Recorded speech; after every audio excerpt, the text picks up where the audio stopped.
Welcome to our second webinar on auto electrics, and today what we're going to have a look at is Ohm's law and the power equation. And these two can be used to calculate things such as the current flow through a circuit, and from that you can work out the wire size you're going to need, the fuse rating you're going to need, and other things as well. So moving straight on, let's have a look at Ohm's law. And in simple terms, Ohm's law just states that the voltage in a circuit is equal to the current multiplied by the resistance. The cartoon image here sort of sums it up. And if you remember from our previous webinar, the voltage is the electrical pressure, the pressure that's pushing the electrons around the circuit.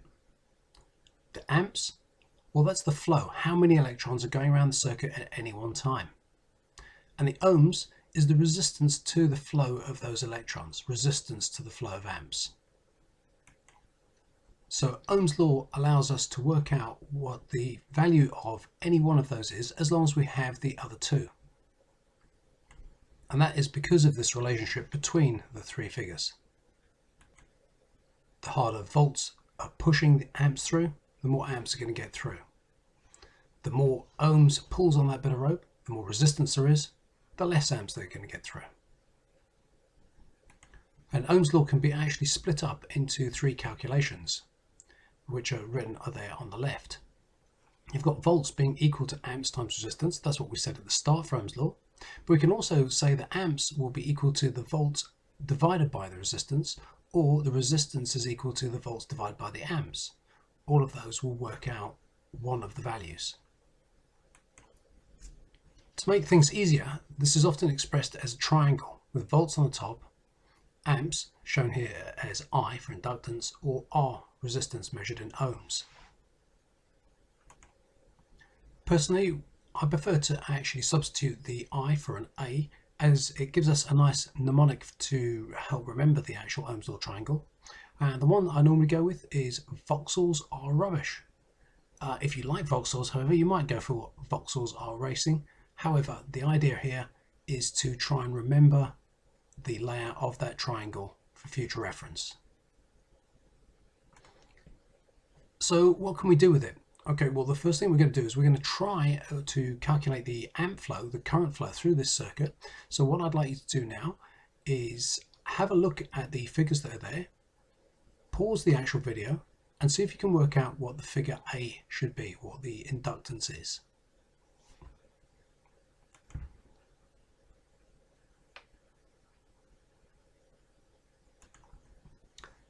As was discussed before, we need two of the three values. The two values we have are the 12 volts, our voltage, 6 ohms, our resistance, and we're trying to work out current in amps. So according to the Ohm's law triangle, voltage goes at the top.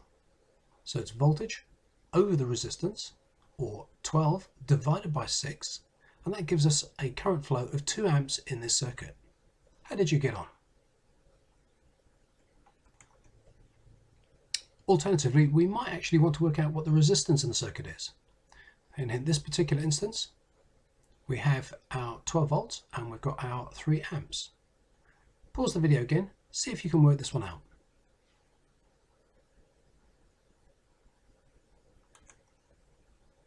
So in this instance, this is very similar to working out the actual current flow through the circuit. Again, looking at our Ohm's law triangle, voltage goes at the top, so it's voltage divided by the figure that we have, in this case the 3 amp current. 12 volts divided by 3 gives us a resistance in this circuit of 4 ohms. And if it was the voltage we were trying to work out, it would simply be the current in amps multiplied by the resistance in ohms, and that would give us our voltage. So that's Ohm's law, fairly straightforward. You've got a couple of practice examples in your workbook to have a go at. From there, we can move on to and have a look at Watt's law, also known as the power equation. So for Watt's law, we still have 3 units that we're going to be dealing with. In this case, watts, amps, and ohms. We've lost the resistance. And this is going to allow us, if we have 2 of the 3, to work out what the third one is. And again, this can be expressed as a triangle with watts on top and amps and volts below. So amps times voltage is going to equal wattage.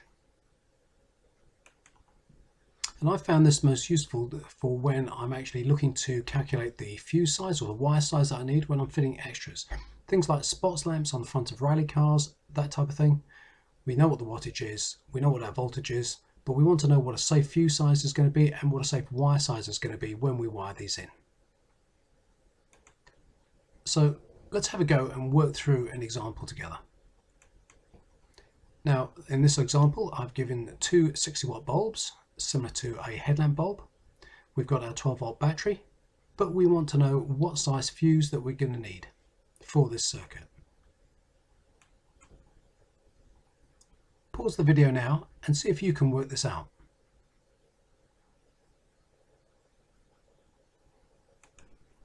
So how did you get on? Let's go through it. So we've got two 60-watt bulbs, and we're going to put the wattage at the top up here. We're going to then divide that by the voltage, our 12-volt battery, and that's going to give us the amperage.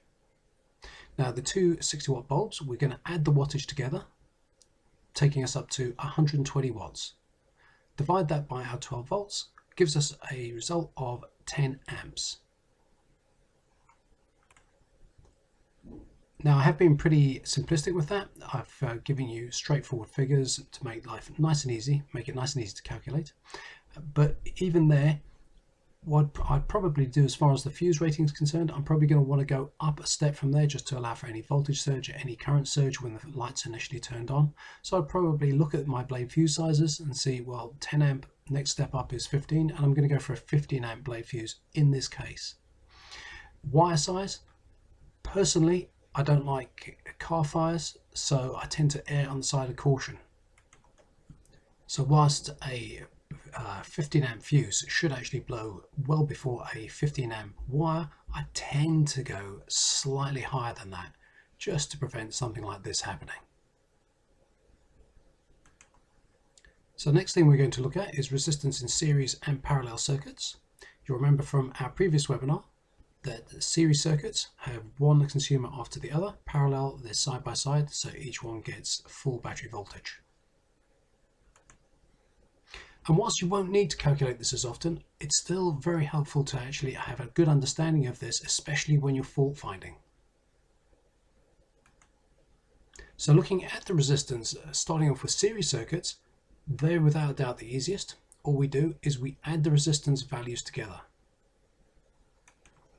In this case, nice and simple, 2 ohms plus 2 ohms is going to give us a total circuit resistance of 4 ohms. So having worked that out, what I'd like you to do now is pause the video briefly and just work out what the current flow is through this circuit.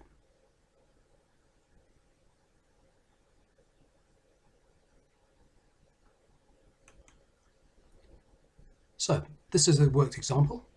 So we've got our 12-volt battery, and we're going to divide that by our two 2-ohm resistors, which we add those resistance values together, giving us 4 ohms. 12 volts divided by 4 ohms gives us a current in the circuit of 3 amps. So series circuits, very simple to work out the total resistance. In parallel circuits, it's slightly more complicated. So what we're going to do is have a look at that now. So there are two different ways of doing this. There's the easy to remember method and there's an easy to do method. And I'm going to show you both of them just so you're fully aware of how to do them. We can use a formula to work it out, or we can actually work out the current flow down each leg, add them together, and then go back through Ohm's law to work out what the overall resistance is. So we're going to start off using Ohm's law for each leg for each resistor, and what we're going to do there is use the formula volts divided by resistance is going to give us our amperage. So working this out for resistor 1, we've got our 12-volt battery, we've got a resistance of 8 ohms, and that gives us an amperage of 1.5 amps. So that's 1.5 amps flowing through resistor 1. Now in this example, resistor 1 and resistor 2 are the same value, so we must have the same current flowing through each one, in this case 1.5 amps. If we add these two together, we get our total current for the circuit, which is 3 amps. So the sections of the circuit that are highlighted with the red arrows, we have 3 amps flowing through. Now this is one of the differences between a series and a parallel circuit, because in the parallel circuit, the current flow through the circuit is different. So whilst the circuit wires that are shown with the red arrows have 3 amps flowing through them, the remainder of the circuit where it splits going down to the two resistors, they only have 1.5 each flowing through them. Taking a look back at our worked example of our series circuit, in this case the 3 amps is everywhere in the circuit. So all the wires are going to see 3 amps. So now we have worked out what the total current in the circuit is, we can simply use Ohm's law to calculate what the total resistance is. In this case, we've got 12 volts. We divide that by the 3 ohms to work out our 3 amps to work out our total resistance. 12 divided by 3 giving us 4 ohms total resistance for the circuit. Now a tip if you get any questions on this is if you've got two resistors in a parallel circuit as shown here that are the same value, the actual total resistance is going to work out to half the value of each resistor. So in this case we've got an 8 ohm resistor, but the total circuit resistance is 4 ohms. And that's because there's double the amount of pathways for the electrons to flow through. So that's the first way of working out. The second way is by using a formula, and I think depending on what you're doing, the formula can actually work out faster. Especially if you've got multiple resistors, if you've got resistors of different values, that's the time to start looking at using the formula method. So the formula we're going to use is shown here, and that is 1 over RT, or R resistance total, is equal to 1 over resistor 1 plus 1 over resistor 2, and if we had more it would be 1 over resistor 3, and so on and so forth. So let's run through how that would work together. Filling out the figures, we've got 1 over resistance total is equal to 1 over 8 resistor 1 plus 1 over 8 resistor 2. So in this case, the common denominator, is 8. Remember, we need to have a common denominator to be able to add fractions. So that gives us 1 over RT is equal to 2 over 8. What we do next is flip the equation on its head. So now we have RT over 1 is equal to 8 over 2. What we're then going to do is solve those fractions. And if anything divided by 1 is itself, so we end up with RT is equal to 8 divided by 2. So resistance total is equal to 4 ohms. And in your worksheets, you've got a couple of these to try yourself. Feel free to either pause the video or come back to it if you need help later on. Now, so far we've been talking about built circuits, we haven't been talking about any problems, but one of the things I find really useful is using a voltmeter to measure the volt drop around a circuit when I'm looking for a fault. Now this can give me an indication of a high resistance through a switch, it can give me an indication of a high resistance through a wire, say the wire's got corroded or pinched or damaged. It can even give me an indication of a corroded earth and where to find it in the car. And as this is such a useful technique to know how to do, I'm going to talk you through a little bit of the maths behind that right now. So what we're looking at is some way to predict what the volt drop should be across each resistor when we're testing with a voltmeter. The important thing here is you'll notice that the earth lead, the blue lead, common, is not connected to the battery earth, it's actually connected across that resistor. Now that's going to give me the volt drop just across that one resistor. If the resistance is equal, so each resistor has the same value, in this case 1 k ohm or 1 kilo ohm, that's 1000 ohms. the volt drop is going to be the same across each one. In this case, it would be 3 volts if we measured R1, it would be 3 volts if we measured R2. But if the resistances are different, as they are here, 1 kilo ohm and 10 kilo ohm, then you can use the formula volt drop is equal to the resistance times the amps for each resistor. But in the case I've given you, we don't actually have the current flow through the circuit. So what's the next step? Well, what we're going to do is we're going to use Ohm's law to work it out. And if you can remember back to when we were talking about series circuits, we add the two resistances together. In this case, 1000 plus 10,000, that's going to give us 11,000 ohms. So 6 volts divided by 11,000 gives us 0.00055 amps. From there, it's simply a case of using Ohm's law to predict what the voltage drop across that resistor should be. We're going to take the resistance, we're going to take the amperage, we're going to multiply the two together. In this case, the 10,000 ohms of resistor 2 multiplied by the circuit amperage shown there is going to give us 5.5 volts. So we'd expect to see 5.5 volt drop across that resistor.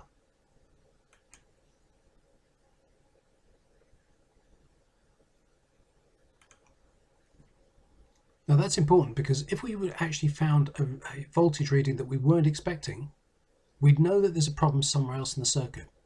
Now this might be a problem on the supply side, the feed up to the actual resistor, or it might be on the earth side, a bad connection, something like that.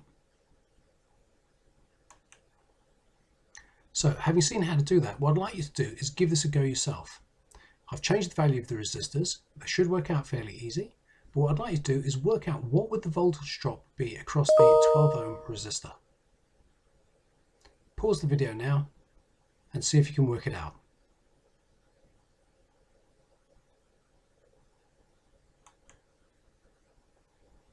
So the correct answer for that is 4 volts. How did you get on? If you've been paying attention, you also might notice that there's a definite relationship between the values of those two resistors and the voltage. The 12 ohm resistor is actually 2/3 of the total circuit resistance. Total circuit resistance in this case being 18 ohms. 4 volts is 2/3 of the total voltage in the circuit, the 6 volts. And that's going to always be the case. So what I'd like you to do now is go to your worksheets and complete the exercises in there. Do remember, if you're watching this, then you should be able to access me on Teams. You should be able to ask me any questions you've got, and please do if you get stuck. Otherwise, good luck. So in this webinar, what we've had a look at is Ohm's law and how to use that, Watt's law and how we use that, how to work out resistance in series circuits, and resistance in parallel circuits, as well as a look at volt drop in series circuits. Thank you very much for watching.